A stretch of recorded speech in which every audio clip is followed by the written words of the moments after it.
Studio One News. Follow for latest updates. Link in description.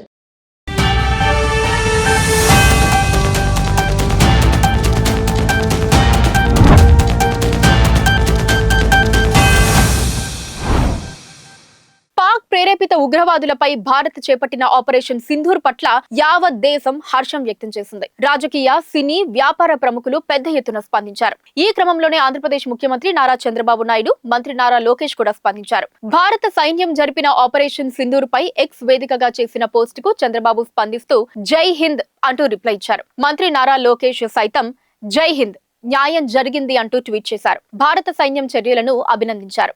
Pahalgam ఉగ్రదాడికి ప్రతీకారంగా న్యాయం జరిగిందని పేర్కొన్నారు. అటు కేంద్ర మంత్రి రామ్మోహన్ నాయుడు కూడా స్పందించారు. Zero tolerance for terrorism, Bharat మాతాకి జై అంటూ కేంద్ర మంత్రి రామ్మోహన్ నాయుడు ట్వీట్ చేశారు. ఆపరేషన్ సింధూర్ పేరుతో దాడి చేసిన భారత ఉగ్రవాదుల గుండెల్లో గుబులు పుట్టించింది. భారత సైన్యం బాంబులతో పాక్ పై విరుచుకుపడింది. పాకిస్తాన్ అమెరికా దగ్గరికి పరుగులు పెట్టేలా చేసింది. దీంతో ప్రజల్లో ఇండియా పాక్ మధ్య వార్ జరుగుతుందనే ఆందోళన మొదలైంది. ఈ నేపథ్యంలో ఎక్స్ లో #ఇండియా పాకిస్తాన్ వార్ అని టాప్ లో ట్రెండ్ అవుతోంది. ఆ తర్వాత #ఆపరేషన్ సింధూర్ అనేది ట్రెండింగ్ లో ఉంది.